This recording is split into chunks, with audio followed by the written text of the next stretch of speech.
That's the biggest takeaway here is you got to create your deals. That's where the real money's made. Hey everybody, this is Cam Rowland. It is Thursday and I'm going live here to talk about creative deals. And specifically, I'm going to be going into two deals that I've done, and I'm going to talk about the numbers, and I'm going to talk about how the negotiating took place, what the end result was. Some of the questions that were posed last week were great. Thanks, Sam, for contributing those. And basically, they're in the description of this is like, what was the asking price? What did you pay? How did you negotiate?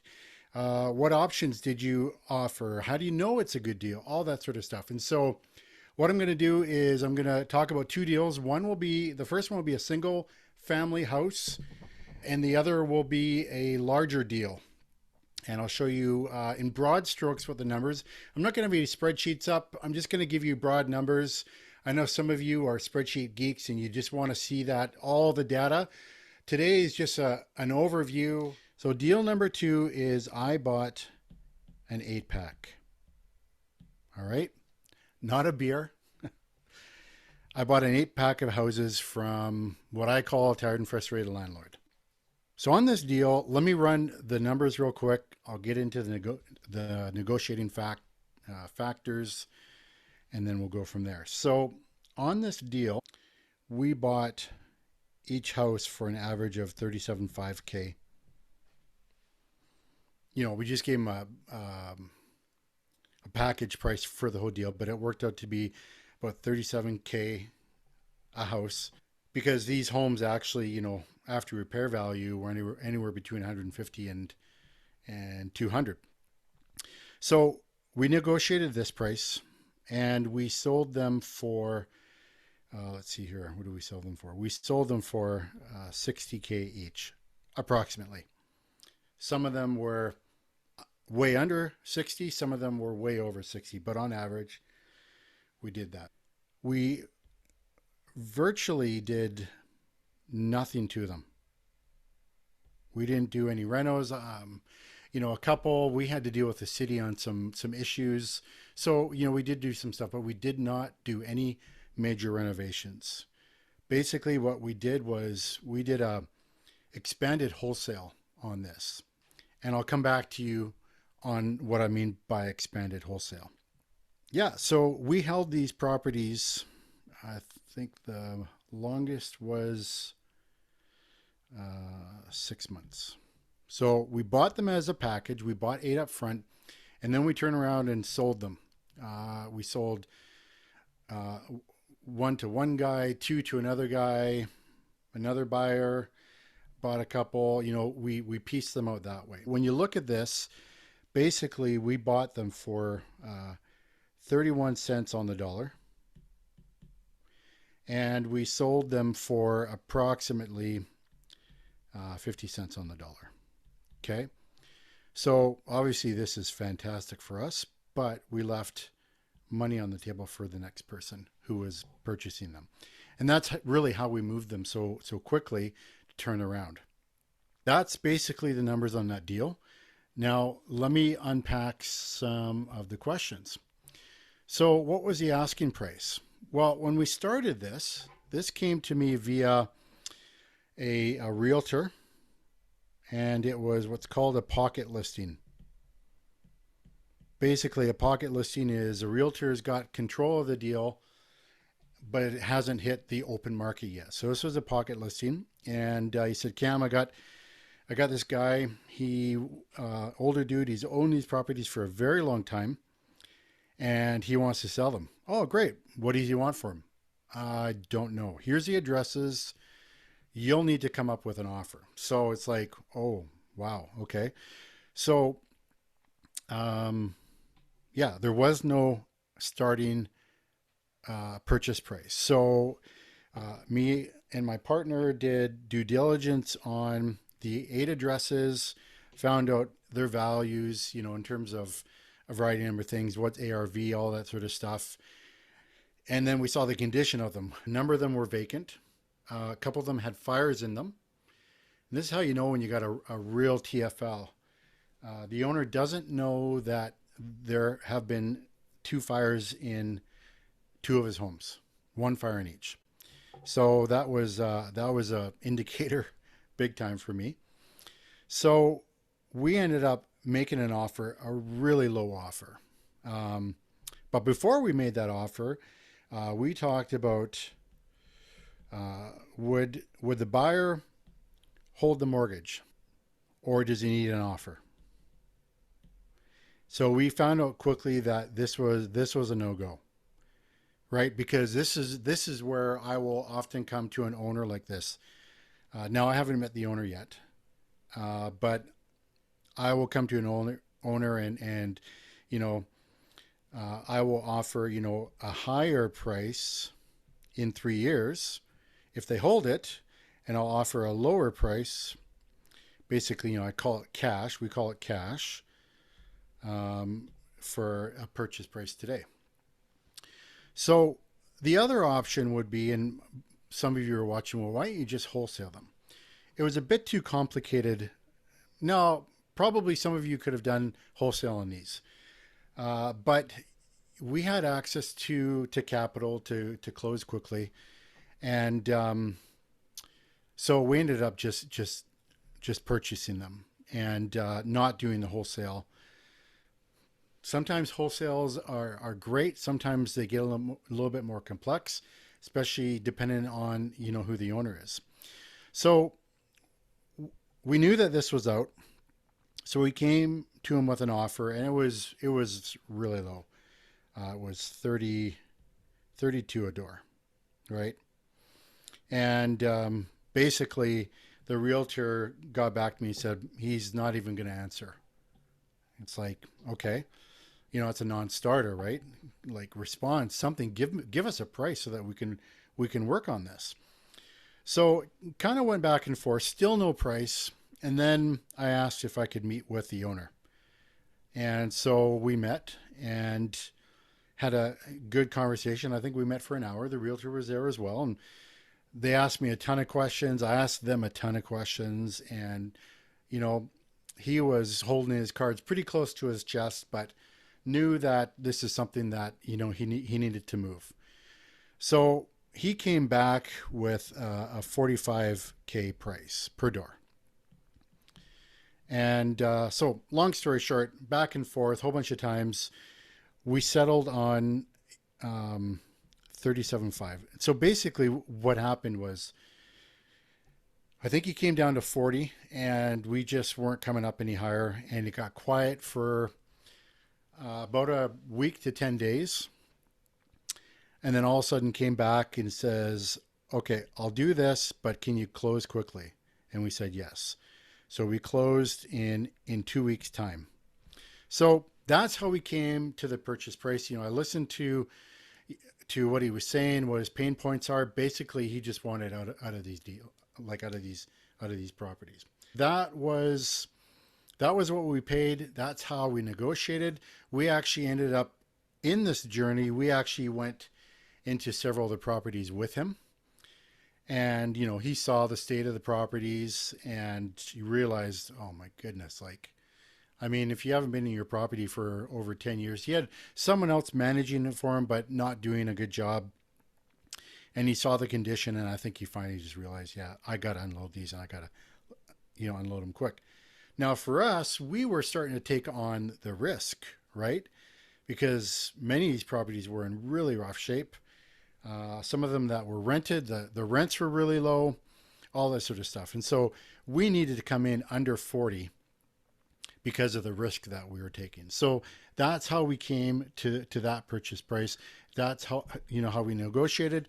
I talked about, what options did I present? And basically it was really the only one option. And we started at a low price and came up, kind of met halfway. Why did I choose these options? Well, this particular one was just like I said, we chose not to do wholesale.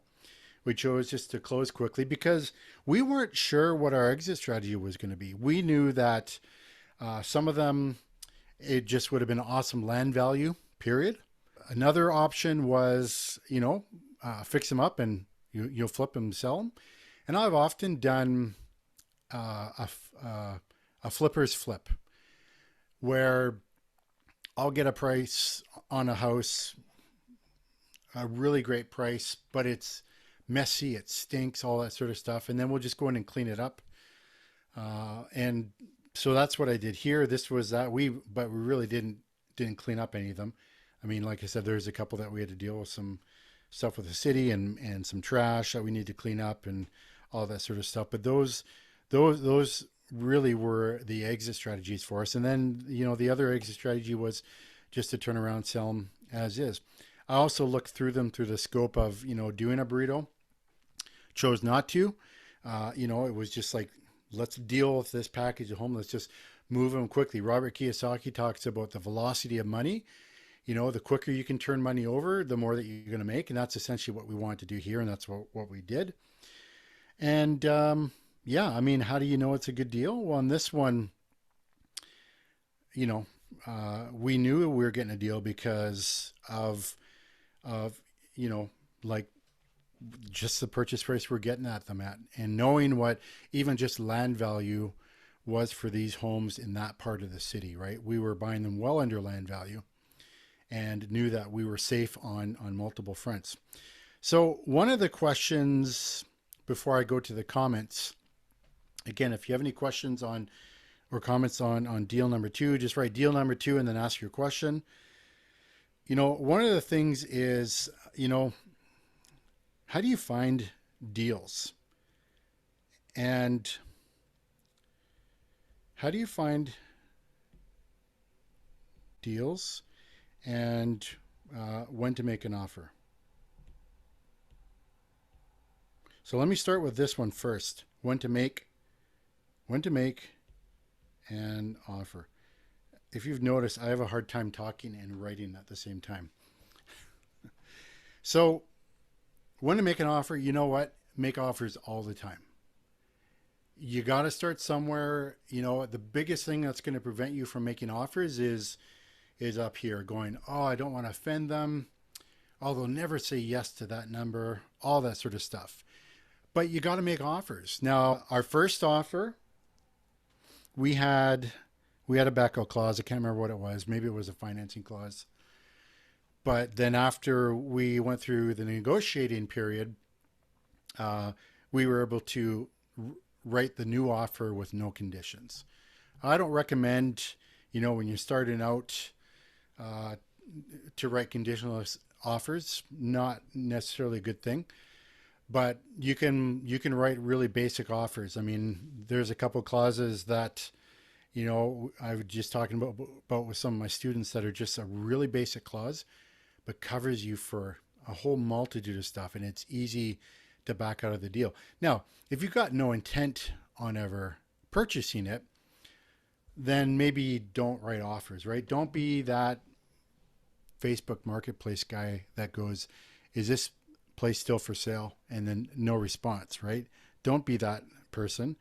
But make offers. I mean, that's really how you gain the practice and that's how you learn to negotiate by making offers. And especially if you can talk to the owner, that's even better. And lots of creative deals, even through MLS, I request to talk to the owner because it's just good to hear where they're at and get them to meet me and see where I'm coming from, all that sort of stuff. But yeah, you know what? Make lots of offers. Even if you're unsure, just come in at a number that works for you. May not work for them, but they'll let you know. And yeah, you'll offend some people in the process, but you can couch that if you want and however you want to say it. But you gotta make offers. That's really important. So lastly, how to find deals, right? How to find these deals. And I often get the question or the comment, you can't find deals in this market. You can't find deals on MLS. And that's not true. There are deals on MLS. There are deals off market. In fact, there's a lot more deals off market than there are on MLS. So the thing is with MLS is that it can be any number of things. It can be, bad marketing, bad timing. I picked up a house, in a hot market back in, I think it was 2011. It's a really hot market. Stuff was flying off the shelves that spring, and it was bad marketing. And we came in and made a below asking price offer, and we got it because they needed to sell. So they are out there. But the thing is, with MLS, if there is a smoking deal in MLS, you got to be able to pull the trigger like that.